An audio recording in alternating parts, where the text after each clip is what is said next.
출애굽기 5장 1절에서 14절까지 있습니다. 출애굽기 5장 1절로 14절 읽습니다.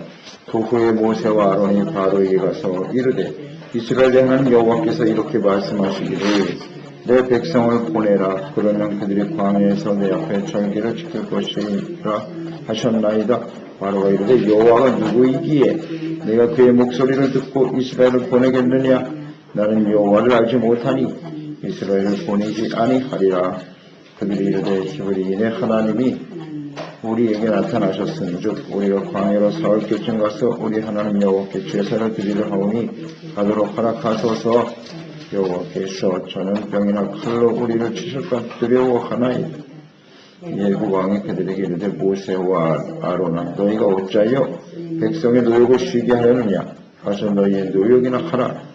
바로가 또 이르되 이제 이 땅에 백성이 많아졌거늘 너희가 그들로 노역을 쉬게 하는도다 하고 바로가 그날에 백성의 감독들과 기록원들에게 명령한 이르되 너희는 백성에게 다시는 벽돌에 쓸 짚을 전과 같이 주지 말고 그들이 가서 스스로 짚을 줍게 하라. 또 그들이 전에 만든 벽돌 수요대로 그들에게 만들게 하고 감하지 말라. 그들이 게으름으로 소리지르며 이르기를 우리가 가서 우리 하나님께 제사를 드리자 하나니 그 사람들의 노동을 무겁게 함으로 수고롭게 하여 그도록 거짓말을 듣지 않게 하라. 백성의 감독들과 기록원들이 나가서 백성들에게 말하여 이르되 바로가 이렇게 말하기를 내가 너희에게 짚을 주지 아니하리니 너희는 짚을 찾을 곳으로 가서 죽으라. 그러나 너희는 조금도 감하지 아니하리라 하셨느니라.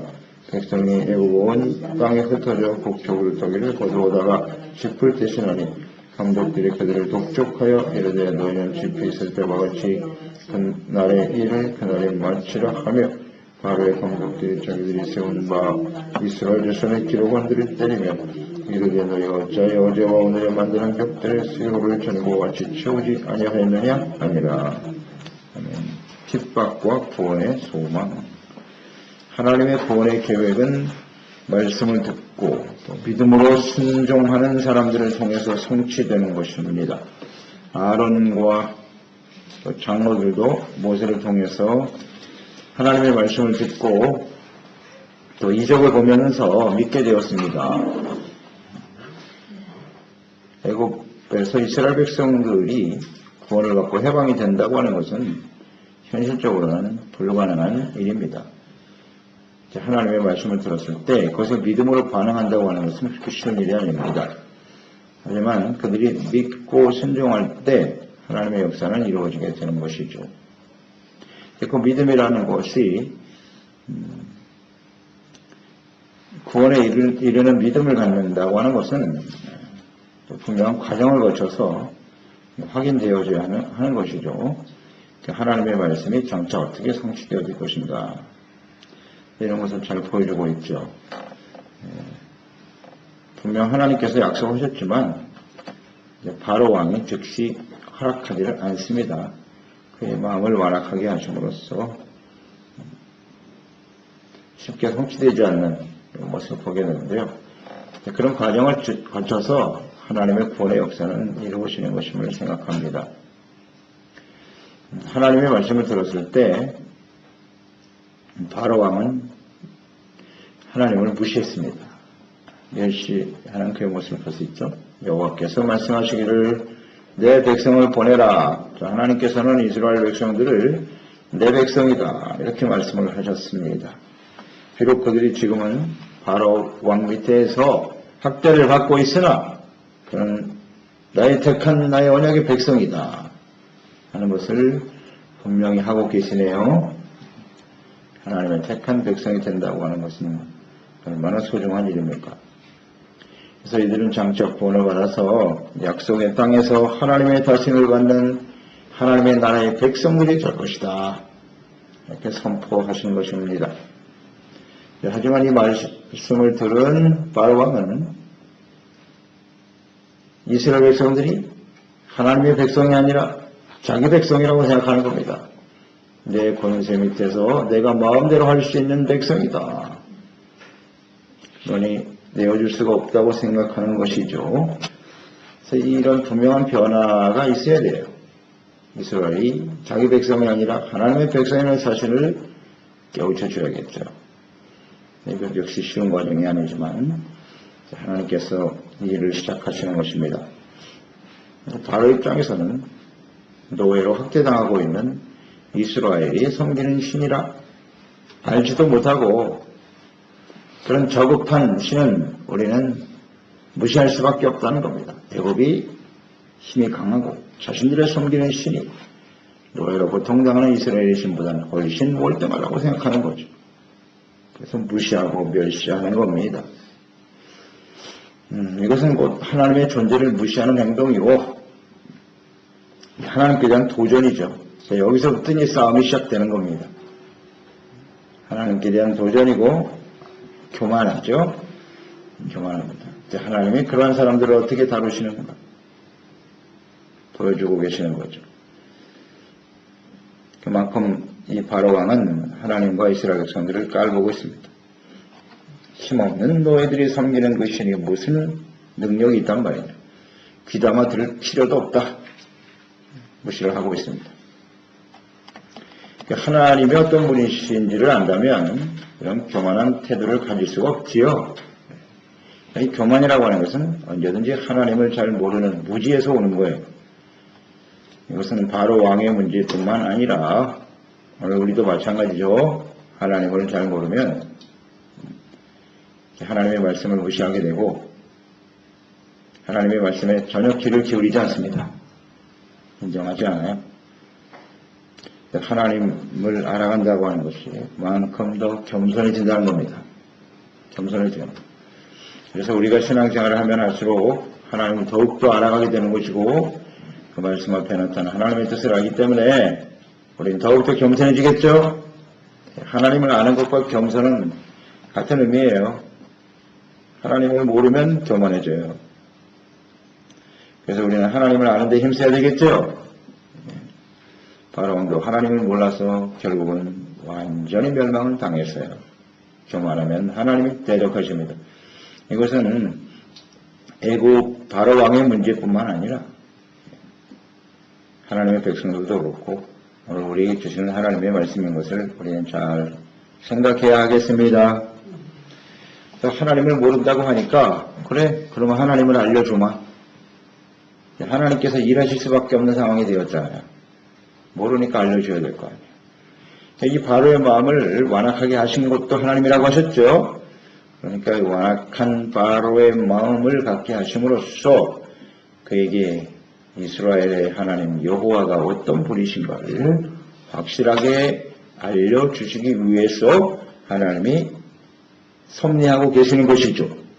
그러니까 바로 왕에게는 자신의 신들보다 훨씬 월등하시고 크고 강대하신 하나님을 알게 하실 것이고 또 그 하나님의 백성들 또한 동일하게 알게 하시는 또 주변의 모든 나라들에게 이스라엘의 하나님 어떤 분이신가를 알게 하시려고 하는 주님의 뜻이 있지요.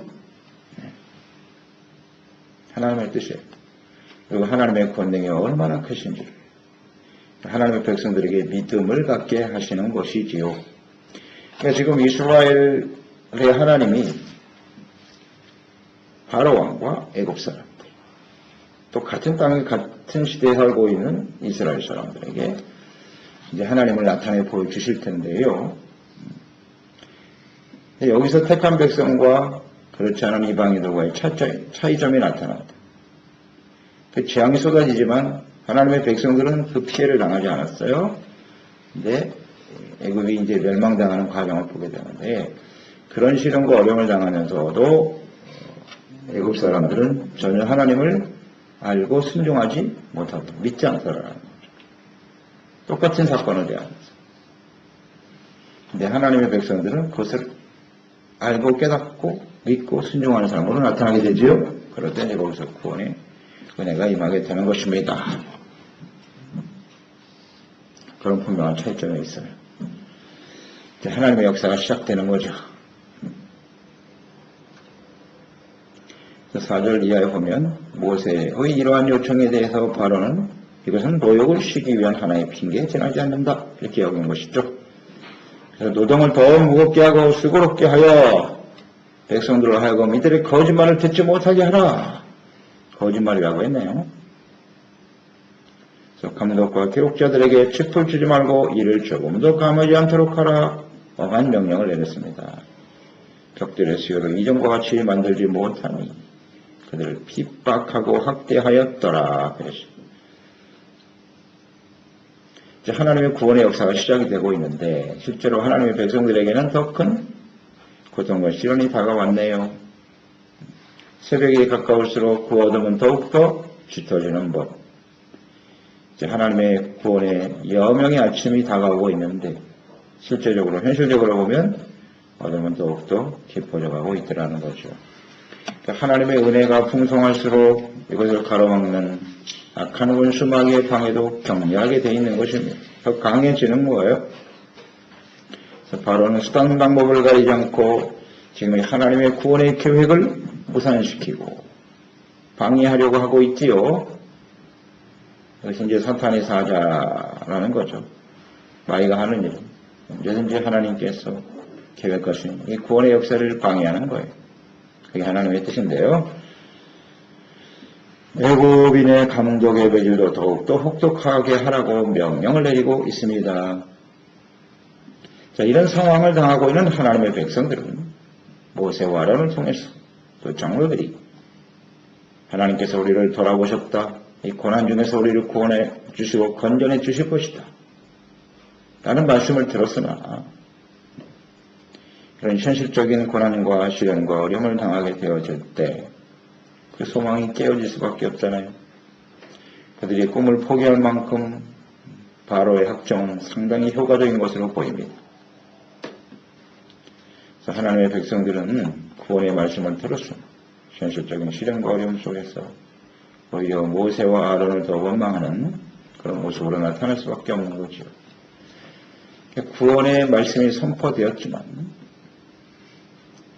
더 큰 고통과 어려움이 찾아오게 되었다. 시련이 더 가중되었어요. 이것은 하나님의 백성들에게 있어서